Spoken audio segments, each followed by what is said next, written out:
The NHL playoff picture is still up in the air, but here in Winnipeg, fans are confident the arena will echo with the sound of white noise again. Let's go! Go, Jets, go! Winnipeg is back in the big leagues and over the moon.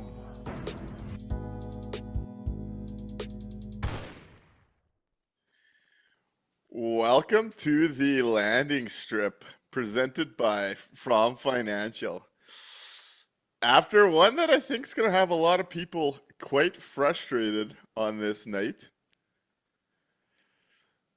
but not one that I'm going to beat up too hard on in my shoes here.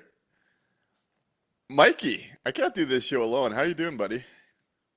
Not bad. That's a bit of a frustrating game not to get the points. You know what I mean? You look at a team that's that low in the standings, you think the Jets should very easily get the result. So, but at the same time, yeah, there was a lot that went on in that game that doesn't exactly point to Buffalo being some dominant force over the Jets today. So we'll get into all of it, but a little bit frustrating they didn't get the points. You would have liked that to get the playoffs locked up today, but it is what it is. And I saw Jay Pix on Twitch with the first comment of the day with sell the team. I'm getting a lot of mentions and DMs and posts on Twitter about the fraud squad being back. I see Turd Ferguson saying we lost to ... Buffalo ? The Buffalo Sabres? Is that right? How are you feeling on a vibes aspect today? Because I know the market is definitely not too thrilled after this one. So if it's looking at it just in a vacuum, if you're only looking at today, you could very easily be like, whatever, not a big deal. Bad games happen, chalk it up and move on.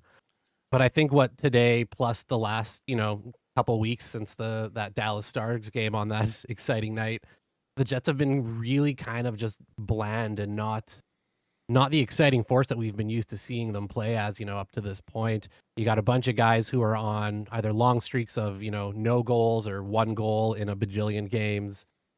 It's concerning in the fact that it's now starting to become part of a trend. And it's, not great for the vibes because like I kind of half mentioned there, 1 point and the Jets would have qualified for the playoffs, would have been the first Western team to do so. A win would have been real nice to ride into that. But yeah, it's more annoying, I think, than concerning when you actually look at how the Jets played, what the stats are in this game. They dominated Buffalo, but they didn't get the result. Yeah, and I see two contrasting takes here over on YouTube before diving into Choice's long thoughts after this one. Steven Kutcherik says it happens from time to time, stoned by a goalie. On the flip side, Curtis Weeb says not good. First period was inexcusable. And I imagine we're going to get the whole I think we're going to see a lot of that from the market today on a game like that, because obviously it is frustrating to drop a game against the Buffalo Sabres. But on the flip side, I'm having a lot of trouble calling this a bad hockey game. At the end of the day, goalies do matter, and Eric Comrie shows up with maybe his worst start of the season in a year. We've praised him for being a quality backup so far into the year. And on the flip side, you would think that all the pucks had printed rainbows on them because James Reimer was sure motivated to keep them out of the back of the net on this night. Had to do it. I had to do it. But this was a game where the Winnipeg Jets were significantly better than the Buffalo Sabres, despite the final score. Now, I also do think there's something to be said to be frustrated with individual efforts on some of the games, goals and some of the brain lapses that kind of went into them. Obviously, to allow a breakaway on a power play in a 1-goal game is frustrating. And we see both Morrissey, that is Morrissey's guy, and he goes up to pressure on him. And Gabe Velarde, being the last forward back, also follows Josh Morrissey. So we get that nice soft chip play for Alex Tuck to kind of put this one out of reach. I'm trying to think of the other goals, but so there was a lot of lapses in judgment, I guess, that are going to piss people off. But on the total of this game, it was so lopsided, and they just weren't able to bury that. I'm having trouble diving too much into the fraud stuff on this night. I will say that in terms of, again, it being a bit of a trend, the Jets are lacking finish. They are lacking high-end skill at the moment. And that was something we really wanted to see brought in, via trade this year, because on a night like this where, the system is good. We know that the system is good. We know that this is a good team. They have, they've shown it all year. The numbers show it. The eye test shows it. This is a good hockey team. But sometimes you need a little bit extra. Sometimes you need that high-end talent. And the Jets are lacking in that department when it comes to comparing them to the other top teams in the league. So I think a night like tonight is maybe, less concerning in terms of just the individual game. But it does kind of highlight the fact that I still think they needed to add some scoring at the deadline this year and not just another grinder. Yeah, and hard to disagree. And you could make the case that with the now revolving door on the third pair left-handed D slot, that was an area too, right, where we're calling from. And there were some early celebrations of some of those deadline takes. And I think you're seeing, as the games get tougher, as we get closer to that playoff hockey, why those types of things matter and why there was some frustration from this. But again, I just don't. This is not a game where I could beat up too much on, because I look at it the same way Fat Tony 202 does over on Twitch, saying the Jets scored 3 goals, guys, over NHL average. What are we talking about here? I don't think we're beating it up too much in that regard, though we're diving into some of it. The blunt reality is Eric Comrie lets in 4 on, what was it, not even 15 shots, and it just can't happen. And hey, we said we wanted to see Eric Comrie in this one. I think big picture, that's a great decision to give Connor Hellebuyck the extra rest coming off of 2 bad starts. And in the big picture, I don't think this game is going to impact things. And it's just not one I could sit here being too upset about. Yeah, like they dominated right across the board, right? Shots, shot attempts, expected goals, high danger chances. I don't think Buffalo had a single high danger chance against 5-on-5 the entire game. Like, so it was, it's not that this was a case of, the worst team in the league dominating the Jets and, getting a win on them. Sometimes you get goalied. It happens, but again, just these last couple weeks since that Dallas game, there's been a lot of these kind of lackluster, performances where they're not getting some of the wins that maybe you think they should.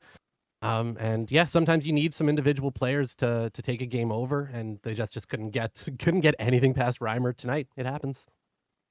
It happens, and we saw some great opportunities right before Nick Ehlers goes rockstar mode on that end-to-end power play, or not power play, sorry, end-to-end skate with the slap shot. We see him net front, pick up a puck and hit the post. We saw Adam Lowry have 2 wide open chances net front that he doesn't bury. The second one off of Mason Appleton's stick before taking that interference penalty. We did see them creating a lot of quality opportunities, and James Reimer was dialed in this one. And hey, you're going to run into that sometimes. Over on Twitch, Choices TK's big comment coming out of this one was considering that this team can dominate a game everywhere except where it matters on the scoreboard, just seems like the finish isn't there from this forward group and keeps teams in games they should have no business in being in. And we've talked a lot about how at 5-on-5 we do expect the Jets to need to create more outside of this game. And I think this game is a bad example of some of those previous tendencies when you look at what was being created tonight and just not getting the finish. The power play, I thought, and I'll agree with Curtis Weeb over on YouTube on this one, who says that the number 1 power play keeps getting worse. I didn't like a lot of what I saw from that group. We saw some great opportunities in the third period. Nick Ehlers goes from the corner to the back door on Mark Scheifele, gets robbed. Scheifele goes to Velarde, who tries that spin move off the goal line, and then they go the other way and get the breakaway. So you saw them create a couple quality looks there, but it did feel a little bit more lax to me compared to what we've seen in the past. Yep. And that is a bit of concern. Obviously, this team needs the power play to be effective. We saw number 2 power play get on the board with Cole Perfetti kind of quarterbacking it on that half wall, getting it down to Nino. And Nino putting one on net that goes off. I believe it was a Sabres defender's skate and in. So they found a way to buy one. But that power play coming to a bit of a grind the last little bit, paired with some of the finishing issues at 5-on-5, is why I think there'll be frustration in this game, given it was the opponent. Yep. But I do think that this game is not the epitome of some of those struggles that we've seen the last couple of weeks. And that's where I have a little bit of trouble getting too deep off that, diving off that ledge on a night like today. Over on YouTube, how do you feel about the comment here from Caitlin? On one hand, we had 4 goals against on 0.5 expected goal. Very easy to write this off as we got goalied, but the vibes were just off too. Despite how dominant we were, I never really believed we would win.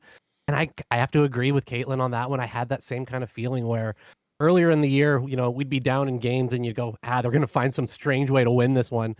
I didn't get that feeling today at all, even though, like she said, we absolutely dominated on the offensive side. It felt like it kind of just looked like we got goalied, but yeah, I don't know. I agree. The vibes felt off in this one.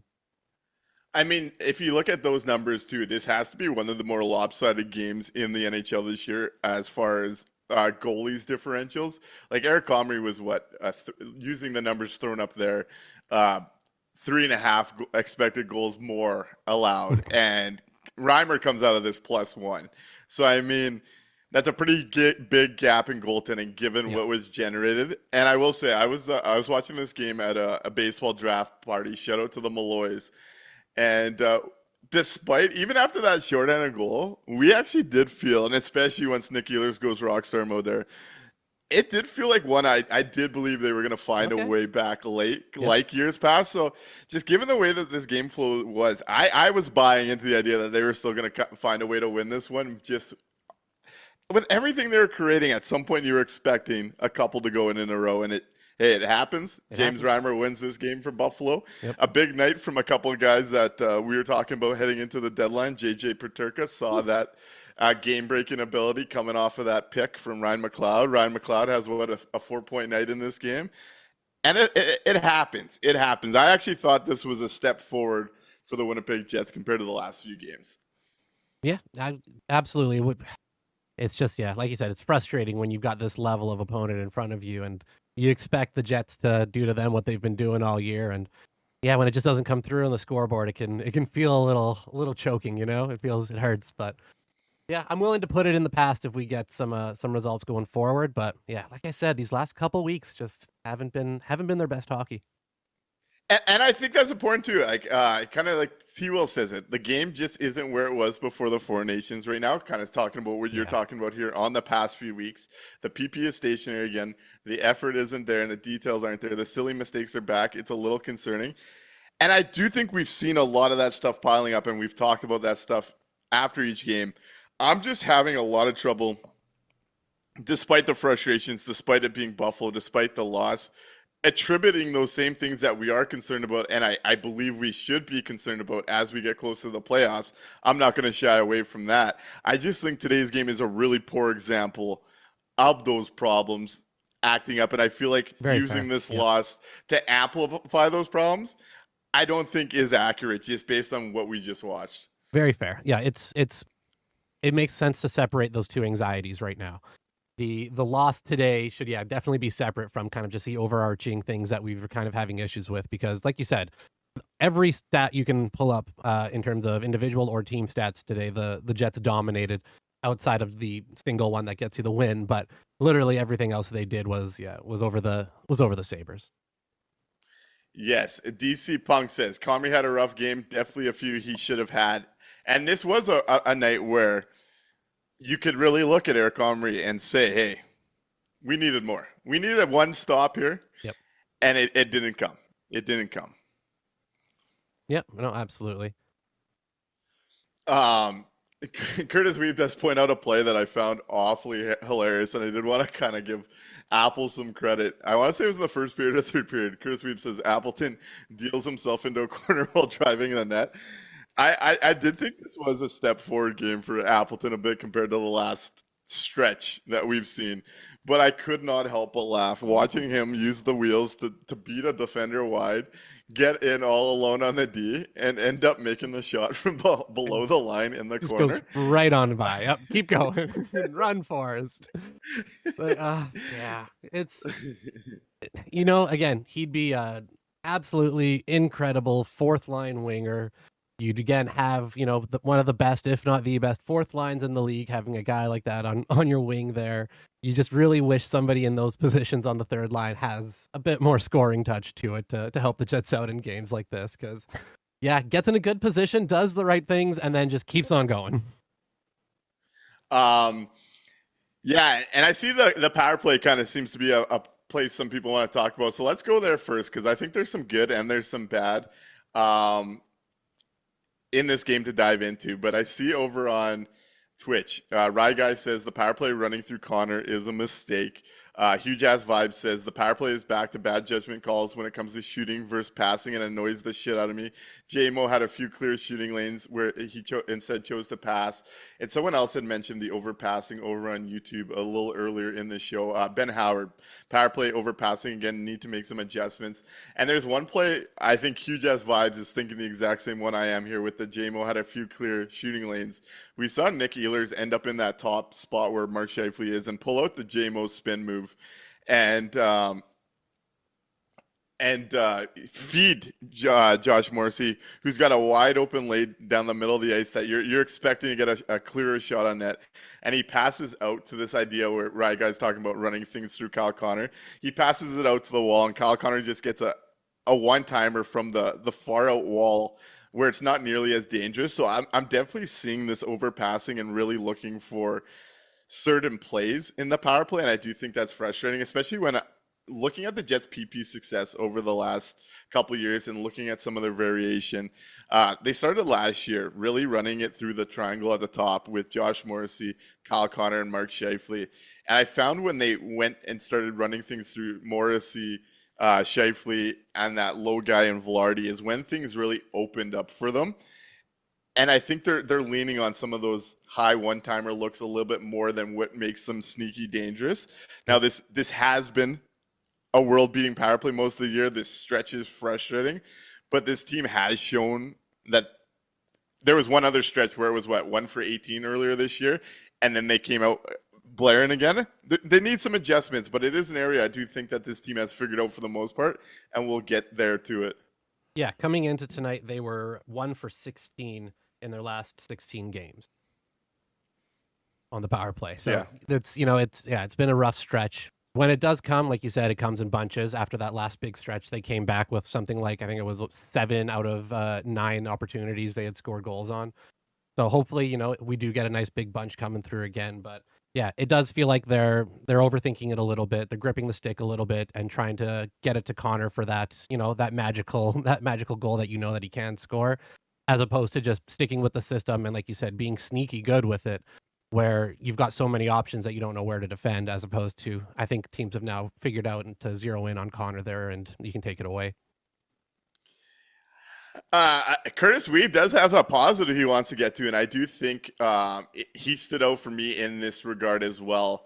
Colin Miller being a positive on this night. I thought all three D pairs were solid. Me and you were talking that we expected Logan Stanley to get back in with where Hayden Fleury's game's been of late. Yep. And this is truly, and I see some of the stuff on socials, this is truly a coin flip for me at this point. I don't think the Winnipeg Jets have an NHL regular defenseman for that third pair left side on the roster after the deadline, with convincing themselves that Stanley or Fleury was going to be it.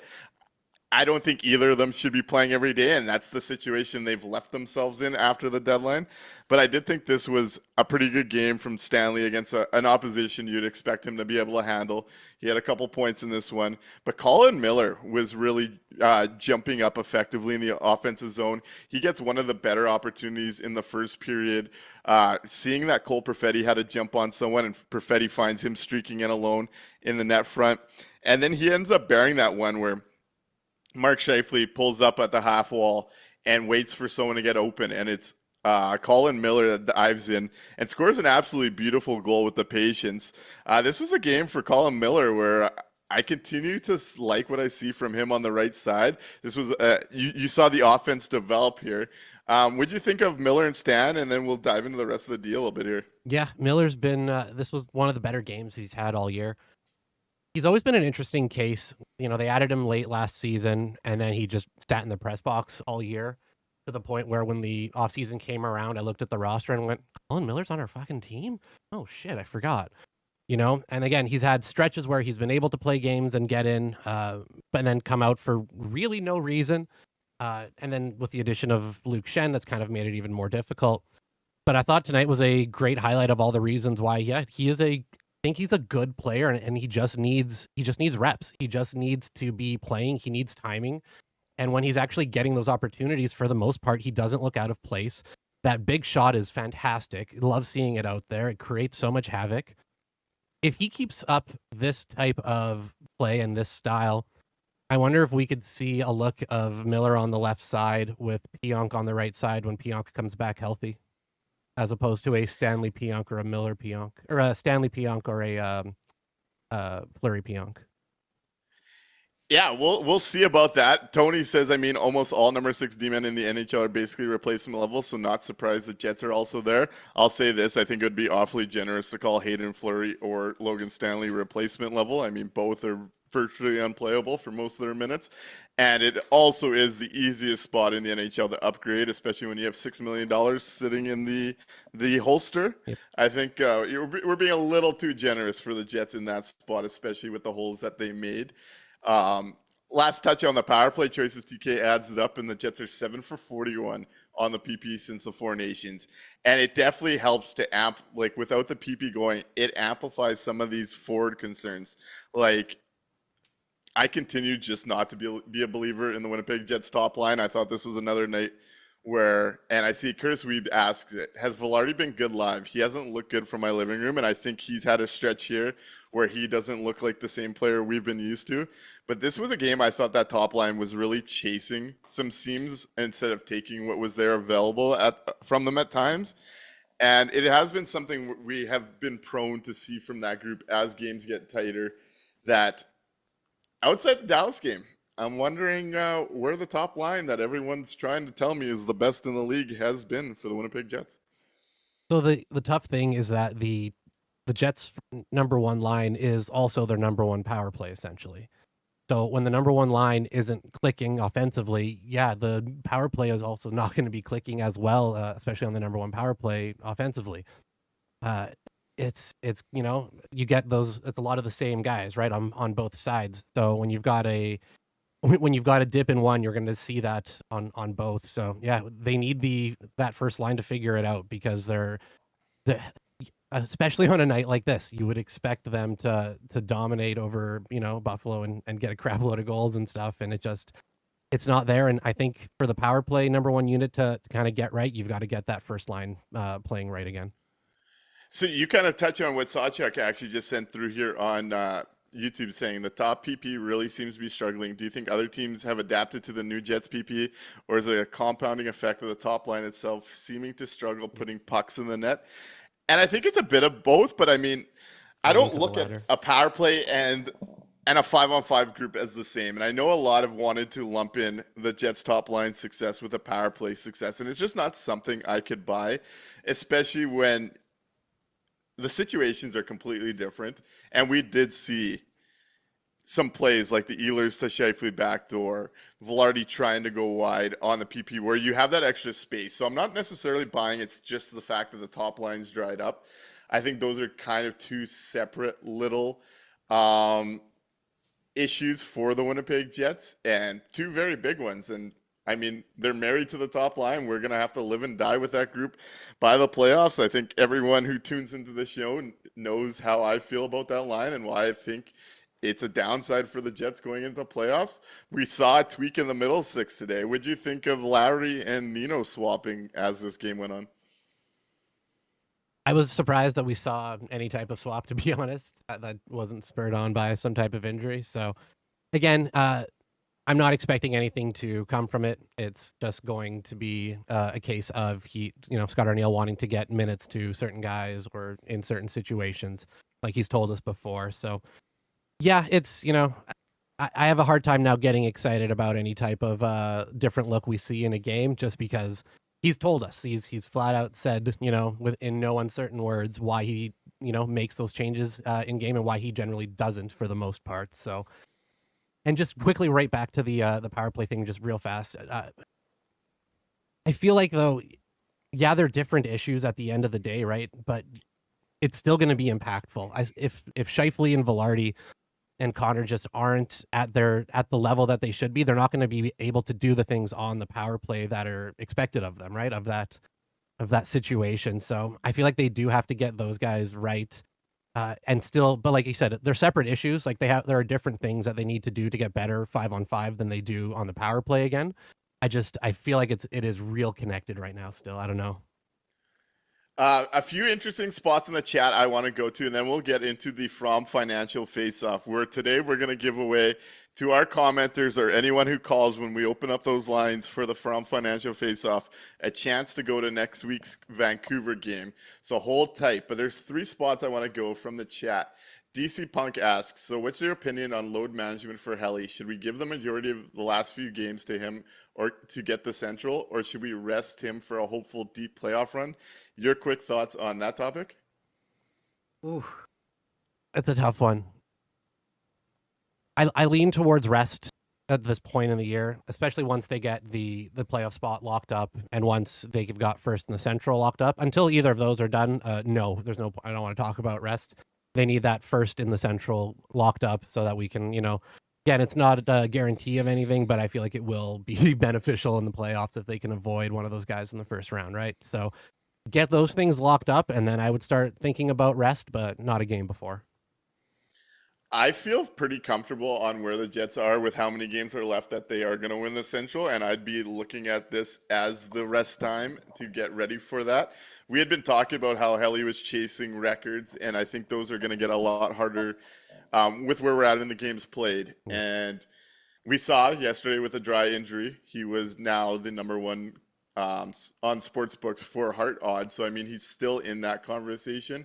I do think we got to be looking at wrapping up for the playoffs and making sure everything's tight there is where I lie. And I look at a lot of the point differentials in games left. And I do think, despite some of the struggles of late, it's going to be really hard to pass the Jets for number 1 in the West and number 1 in the Central with this little of a runway. And that's kind of where my head lies. Rob Somerville has a question here saying, what would possess Arniel to put Stanley in the lineup for today's game if we're trying to get pairings ready for the playoffs? Going down the stretch isn't the right time to do it, in which I will say this is exactly what he's trying to do, is get the pairings ready. And Hayden Fleury, despite his name not being Stanley, I don't think he's been any better than Logan Stanley. I think the Jets have found themselves in a position where it's going to be one of these two, and we're not going to be happy either way. And it kind of plays into Sawchuk's last point here, saying, I also find it interesting. Arniel keeps harping on making sure the bottom D don't sit too long, but he doesn't get Hainala any minutes, despite saying he was the biggest fan of it at the start of the season. And that's where this all, for me, is the frustrating aspect, is you had a guy who actually was improving, who really looked like he took a step in December, and you ran away from it to keep trying. 2 absolute slugs who have been slugs in the NHL most of their career, and now we got 11 games left, and this is where it's at. You're not going to put Hainala in after 1 game in the last 63, 64 days. His season is probably done for a team trying to do more, but this is where the frustration with the third pair would run for me, is the fact that they had an opportunity to try and do better than this with that spot, and they didn't. Yep. Yeah, it's... Unfortunately, I have to agree that the point of getting Stanley into today's game is because that's the guy that I think Arniel probably would prefer starting in the playoffs come that stretch. They gave him these games to sit out after what was undeniably, the worst stretch of games by a guy who's having a fairly rough season on the defensive side of things. It got to the point where even on the broadcast, they were starting to mention it. So, you have to make a bit of a change there, even just to protect the player.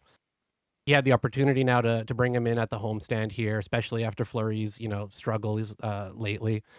this is, I think, the guy that he wants there going into the playoffs. And like you said, they had an opportunity to upgrade there at the deadline. Unfortunately, they didn't. I'll hold out hope that maybe Miller forces their hand a little bit and gets to get a shot on the left-hand side when Pionk returns, and they can maybe get a few games together, but I'm not going to hold my breath on it.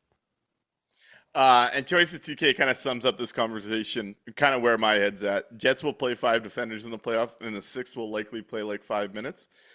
And this, like I said at the beginning of the show when we were talking about the Miller stuff, despite the idea of being frustrated with Logan Stanley still being an NHL Winnipeg Jets player, I think this is the wrong game to go at those complaints, because I thought he was solid in this one. He comes in, didn't do anything that really stood out to me. I saw someone had suggested to me the penalty kill goal was his fault. They lost the draw. A shot gets through, rebound comes out, and the empty guy picks up. Stanley had a guy. I don't put that on him. No. He finds Ehlers in space for Ehlers to do Ehlers' thing. I just, as much as I love to beat up on that combo, I just think, again, today is just not the night to go down that path on a night I thought he was pretty solid in, which it's just more of an frustrating aspect, bigger picture that we've arrived at this as a solution. Yes, I think because this was a game that both the Jets should have won in terms of just looking at the opponent, and then on the scoreboard, when you look at all the stats, again, they really should have won this game. I think it's just one of those things where you're frustrated at the overall thing of it, and you're just trying to grab at the things have been issues up to this point. Even if, tonight really wasn't it wasn't a Logan Stanley fault that we lost this game tonight. He was good tonight. There was or I keep saying tonight, during the day today. He was good today. There was, and we've called out the games where he's been good in those games. So it's, again, the trend of it, thinking that that's your guy in the start of the playoffs can be a little bit frightening. But to say his play today was the issue or was the turning point in any way would just be totally unfair. I agree. And let's get into the From Financial Face-Off. So as you know, if you've been to this show, if you're new to this show now, the From Financial Face-Off, we want you to pick out the detail you thought was most evident in the score and how this game ends the way it does. It could be something that was missing, could be something that was lacking. Let's get into the From Financial Face-Off. And if you're in the chat, type From Financial Face-Off with your thoughts on it, and you'll be entered to win tickets to next week's Vancouver game. At the end of the show, we'll do a little Wheel of Fortune like last time when Big Papa won and he couldn't make it. Announcement for Big Papa, we got a care package coming your way. So we want to hear from you. What was your From Financial Face-Off in this game? And you'll be entered to win tickets at the end of this show for next week's Vancouver Canucks game.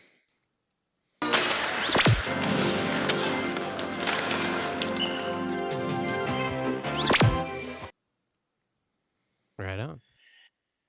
Mikey, what is your From Financial Face-Off on this night? So my From Financial Face-Off today is a single player, and it's a guy that you talked about just a few moments ago. It was Colin Miller.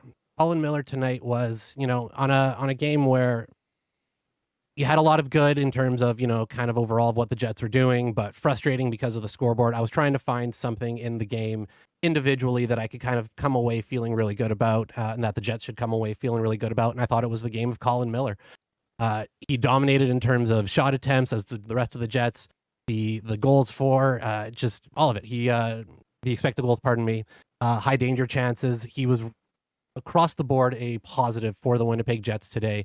And for a guy that hasn't had the opportunity to get into, every game this season, he got to really kind of show out. And that goal that he scored was absolutely awesome, man. That was it's just a nice finish. So, Colin Miller gets my From Financial Face-Off today.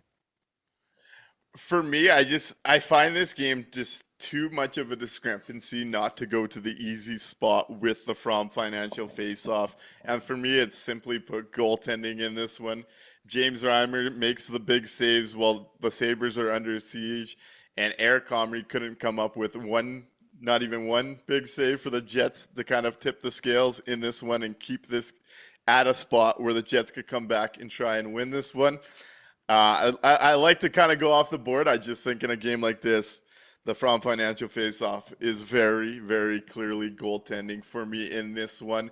And with that being said, let's open up the phone lines. If you want to enter, you want to call and talk about some things, the number is 204-800-0409. I'm going to start diving into the chat. Mikey, if you could kind of keep track of the entries, that would be awesome. As we're getting some early ones over on YouTube, Tico Napoli says the From Financial Faceoff, Reimer was stellar.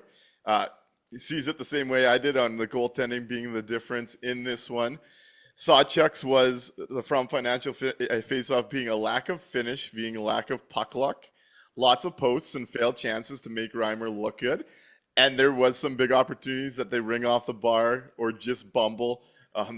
There's the Appleton one where he keeps skating himself into the corner. Adam Lowry, if only he could bury backdoor. There was a lot of quality looks from this one that they did not put into the back of the net. I like that one from Sawchuck. Scott Westman says, all coaching, in my honest opinion. They haven't gotten them ready the past few games, coming out too slow. And if there was any criticism in that first period, I do think it was a bit of a slow start through like the first 6 minutes, though I thought they were the better team the rest of it. And I have no problem with going at the coaching staff a little bit for lack of adjustments. So I like that one from Scott Westman. Steven Kocherik says, an excellent Reimer and a bit of expectation fatigue for the Jets getting into their heads.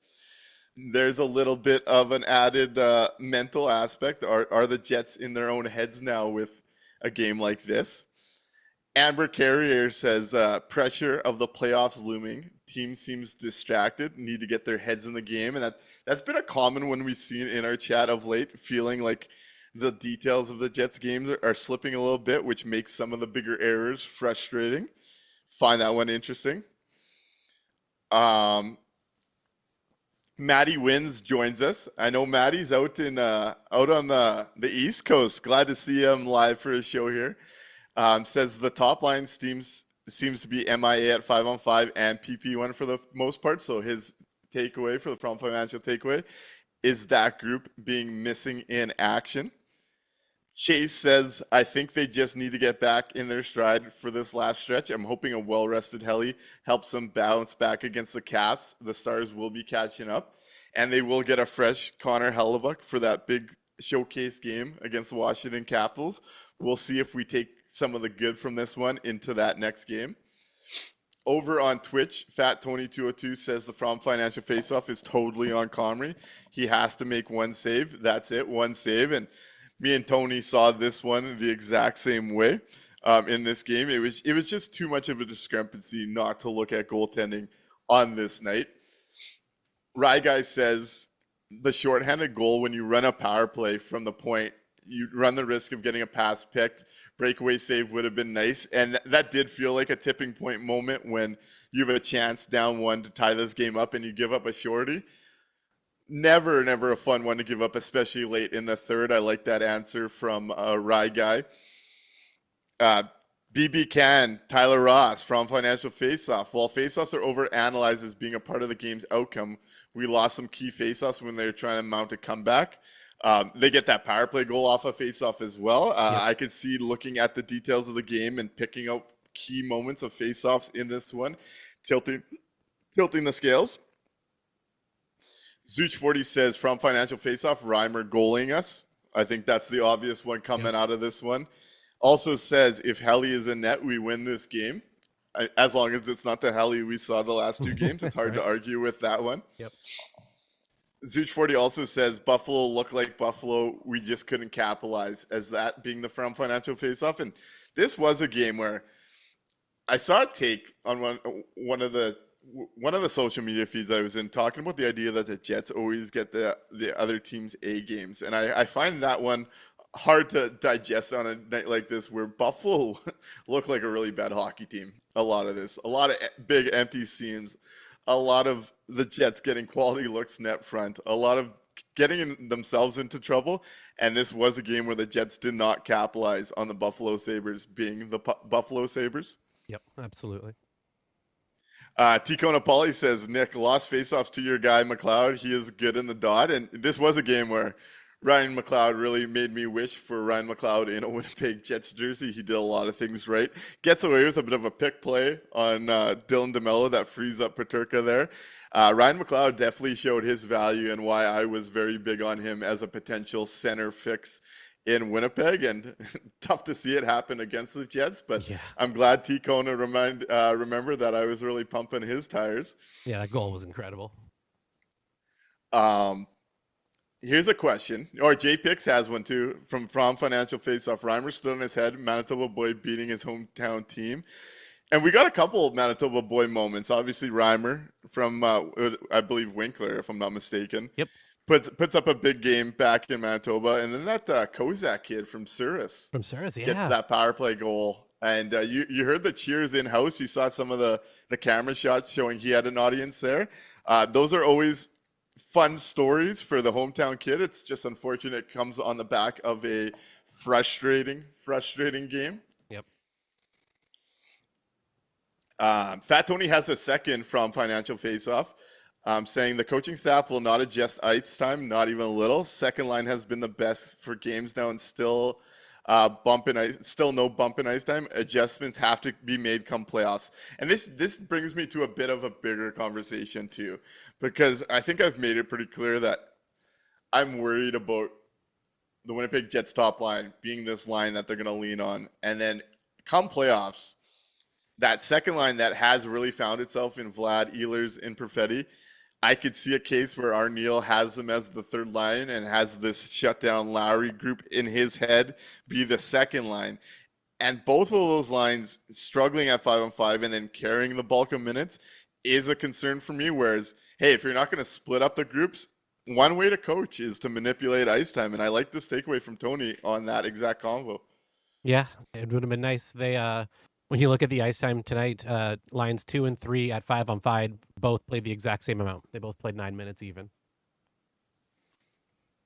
And this is a game where that second group just has been their line of late, and Yep. you're playing them You'd hope at the that they'd same be level as leaning a on group that, that right? hasn't. Yeah. So I think that's a really smart point from Tony. Chase made a comparison, and I saw Pix made this comparison earlier, saying, I didn't watch it, but on paper it feels like a lot like the Vancouver Rangers game yesterday, where Vancouver loses a game 5-3, where they outshot the New York Rangers 39-12. And a lot of the scoring chance numbers were very similar to what we just watched.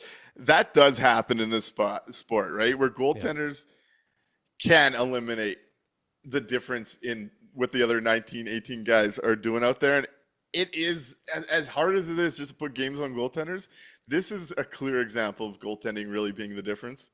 Yeah, we've throughout most of the year, we've looked at the games that Comrie has played in where the Jets have lost and gone, man, that's not on him tonight. You know, we've looked at it so many times and gone, he gave them the opportunity and they scored, 1 or 2 at most goals. Tonight just wasn't the case. Tonight was, you can, very clearly put it, if Comrie gives you one extra save during the course of that game there, it's a completely different, outcome most likely. So this one, it's pretty easy to chalk it up to goaltending.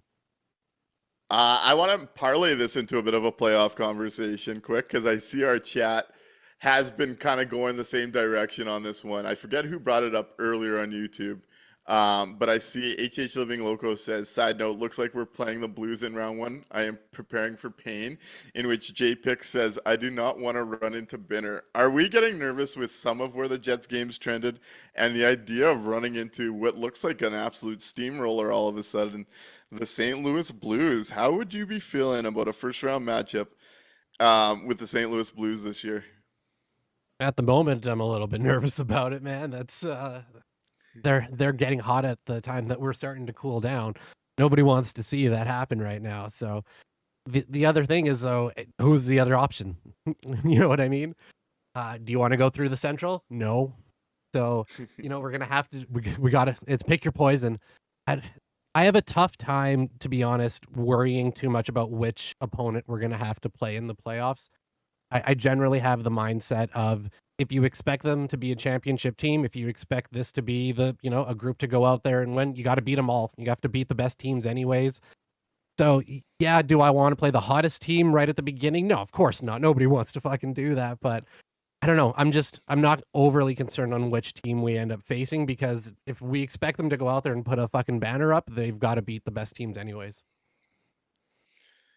Yeah, and I like that mindset. I gotta say, I'm getting increasingly more worried about an 18-19 style Blues versus Winnipeg first round, where the Blues found it after the coaching change, end up beating Winnipeg in 6 on their way to a cup. And the two things that concern me about that series, because I do think the Jets have the better talent group. Big game Benner versus playoff Hellebuck, a bit of a concern. And Jim Montgomery coaching heads up for Scott Arniel is a very big concern for me. Yeah. And I hate to say it right now. I'm getting nervous about that series. I really am. Yeah, one guy's a little more willing to make adjustments on the fly when things aren't working. So that's, again, very fair to be worried about. That's something that the Jets are. But again, the other option is, do you want to go through the Central? No. Right. No. So, and Tony does make a good point, too.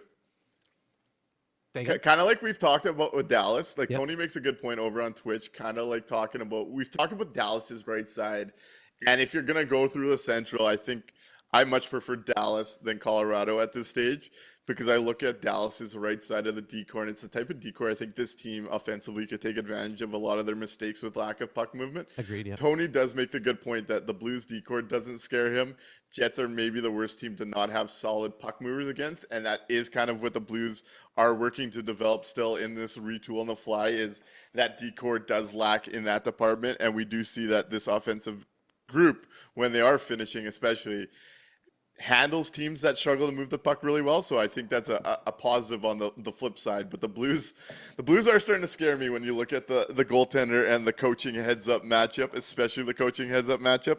Jim Montgomery's a guy I rate really highly in this league, and what he's done so quick in St. Louis, where as of a few days ago, that team is running top 5 underlyings across the board with that talent group. You got Dylan Holloway now playing at a point per game level under Jim Montgomery. You're seeing some of the guys that management group really wanted to bet in starting to develop under Montgomery. And I do think that's the type of guy as far as coaching goes. And the idea, I'm kind of stuck on the idea, despite the fact Arniel is going to be a top 3 coach of the year finalist, and deservingly so. Absolutely.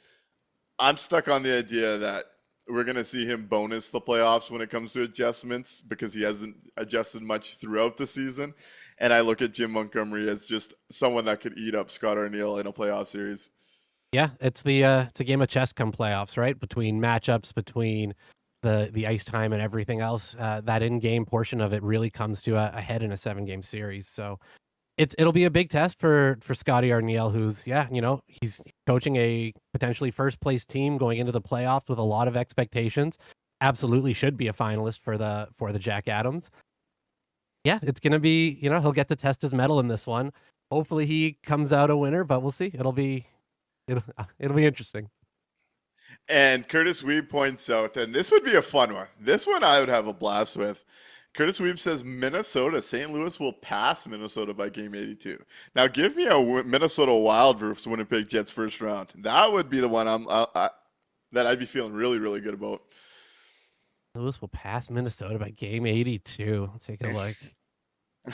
Blues have played more games and they're 6 points back. I don't know if they're going to catch. I like it. I'm cheering for Curtis Weeb's hopes now. Yeah, I'll take that. I'll take that over it. On to this game. Tuesday's coming up. Clearly, they're chasing Washington for the President's Cup trophy. Schedules are a little bit different. Is Tuesday the type of game that will or can decide the President's Trophy in Winnipeg on Tuesday night? Ooh, it could go a long way in helping out the Jets' case to try to get that for the first time in their history, right? Washington currently sitting at 70 games played with 102 points. After today, the Jets are at 71 games played with 100 points. So Washington's got that extra game in hand. It would absolutely be it would go a long way in giving them a shot at it. It wouldn't lock it up because they still got that extra game, right? So they would need a little bit of help still, but without it, it's over without it for sure. Both teams too. Today's might have changed it. I don't know if the ESPN updated, But both teams at plus 76 goal differential too. A little twist into that That is matchup. up. That is current. Yep, both teams.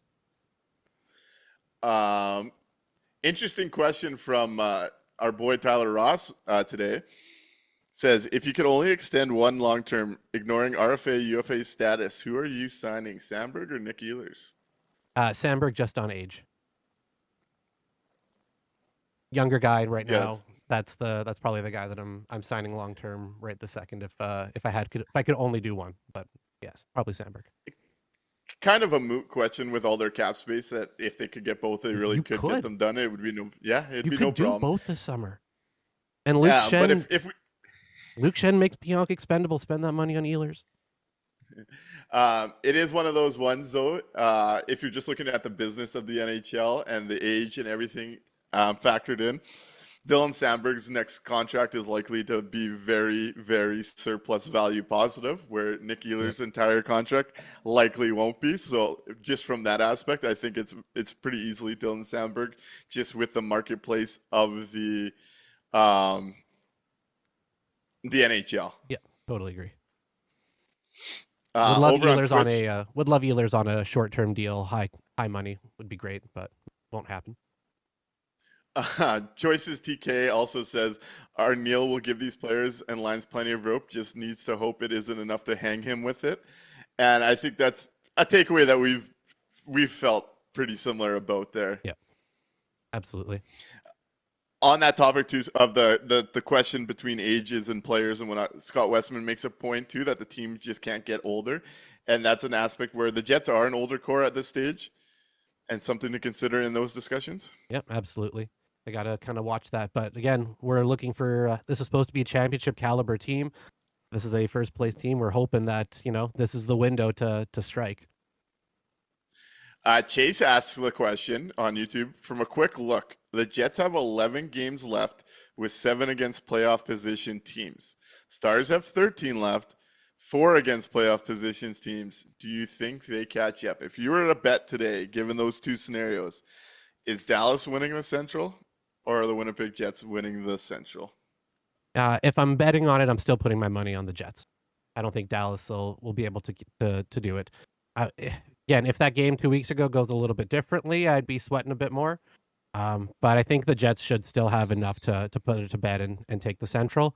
But again, I don't even want to look at starting to rest guys until that is mathematically done. Yeah, Dallas could definitely pull it off. Like, this isn't out of the conversation. It's just so hard to bank that money, that many points in only 11 to 13 games. The Jets do have the tiebreaker. I still feel good now about the team winning the Central. And if they don't, that's quite the collapse. It would really take quite the collapse that I'm not ready to commit to buying that they're going to do yet. Yeah, that would be of epic proportion. That means there's, a couple key guys hurt or something crazy's gone on if they absolutely collapse at this point. J Pick says he doesn't want the president's curse. Give it to Washington. Isn't Washington the last team that won it with the presidents? Yes, they are. And also the math over the last, I believe it was 30 years, works out that winning the President's Trophy, those teams have a slightly higher percentage chance every year of being the team that wins the cup as opposed to the non-one. So like it's not a curse. It's fine. They can win it. They can touch it. They can kiss it. I don't care. If we want to add some more optimism, because I see Chase says, love to hear the positivity. Today's game just had me a little nervous. Rye Guy does point out mathematically the odds right now have Winnipeg at 88% chance to win it, Dallas still at 12. So we got a pretty big gap there. Yep. Zooch 40, and I saw Julian make a similar comment on YouTube, does say, if anything can epically collapse in 11 games, it is the Winnipeg Jets.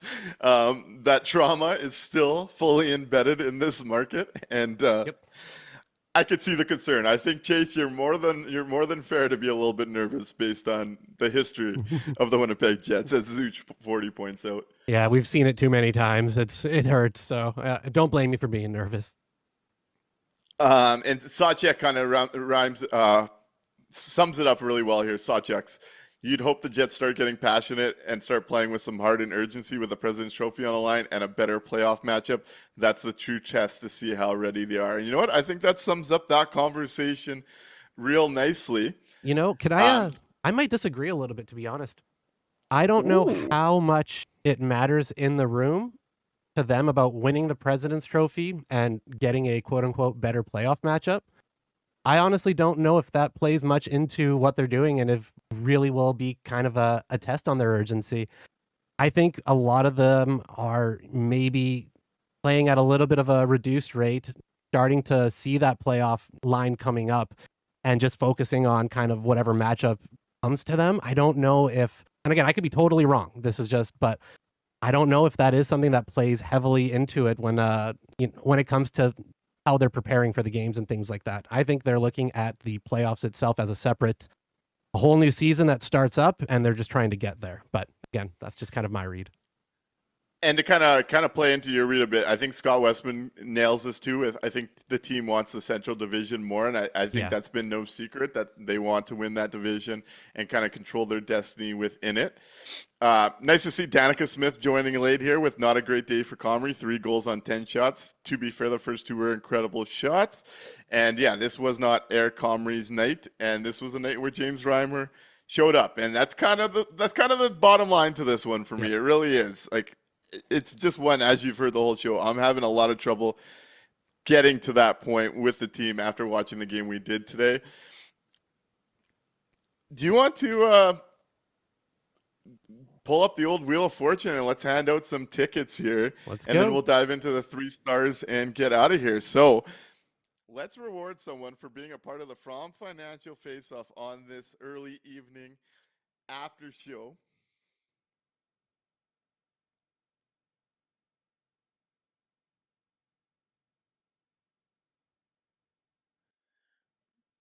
Oh, see, I'm still on delay.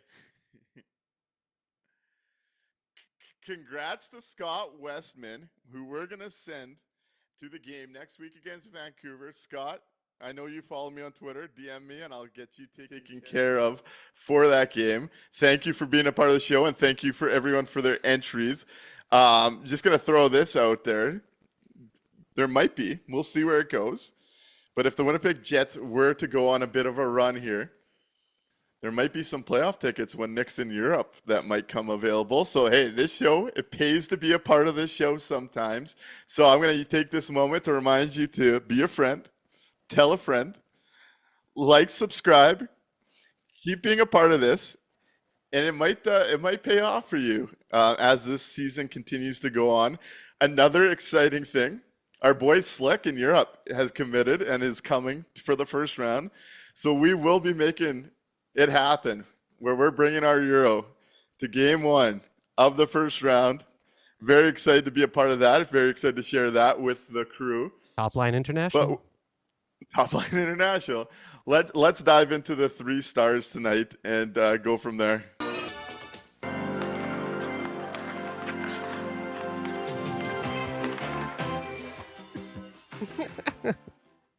You've been called out on Twitch. Yeah, I just saw that. Choices TK says Nik showing his true confidence level in the Jets by scheduling a holiday during the playoffs. No comment.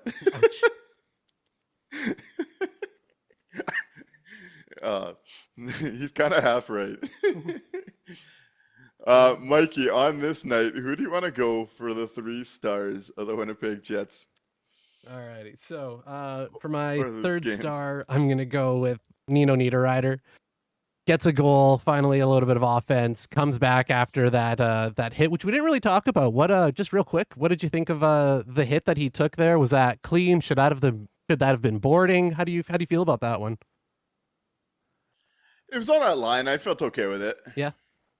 It's one of those ones where he's at that distance that's so awkward to get hit. Right. That's a bit problematic, but it was one of those ones I kind of get it. Right. So I've got Nino for number 3. At number 2, I'm gonna go with Nick Ehlers, just because that shot at 94 miles an hour or 151 kilometers an hour was absolutely just ridiculous. And anybody who can fire the puck that fast and score a goal gets a star on this one. And then I know number one, you're expecting it to be James Reimer, but screw that guy. He sucks. Like HL Living Loco says, yeah, Reimer, fueled by homophobia. Fuck that guy. He doesn't get a star tonight. Number one star is actually going to go to the Jets medical staff for patching both Gabe and Nino back together to stick them back out there, because the Jets playing with 10 men the rest of the game would not have been fun. So medical staff, you get the number one star tonight for stitching those guys and getting them back out. I'm going to be the hero. Third star on this night. Logan Stanley gets back in the lineup, puts up 2 assists on the board. We're gonna give him a star in this one. Second star of this game, I'm gonna go to one of my deadline favorites, Ryan McLeod. Puts his name all over the score sheet in this one. And first star, I have to do it. I have to go James Reimer. This was a goaltending battle. On one hand, it was a goaltending problem. On the other, so we're going to give it to James Reimer, who really was the difference in this game. And we'll take it off from there. I want to thank you all for being a part of the show. We'll be back Tuesday after a big game against Washington. And Julian had a question for us on the way out. Does the first line show up against the Washington Capitals on Tuesday? What do you think? Because it's a big game, because it's against Washington, because it's going to have a lot of attention on it, I'm going to say, yeah. That's going to be one of the games where they come out and just like show out, and then we're going to have to hear for a week about the number one top line in the league, and they're the best, and oh my God, look at this, you're all crazy to be concerned. So yeah, I actually think that they are going to come and show up on Tuesday. How about you? I think so too, and it's going to be so annoying when I start getting tweets about, oh, see, like I need to see it more than once every 3 weeks, but hey. I'm with you there. I think they're going to show up in a big way. I'm going to go the early Jets beat Washington and calm the waters down in Winnipeg. And I'm looking forward to being there for it. So we'll talk to you Tuesday. Right on. Y'all know the drill. Tell 2 friends to tell 2 friends. Rate, review, and remember the landing strip for your Winnipeg Jets postgame.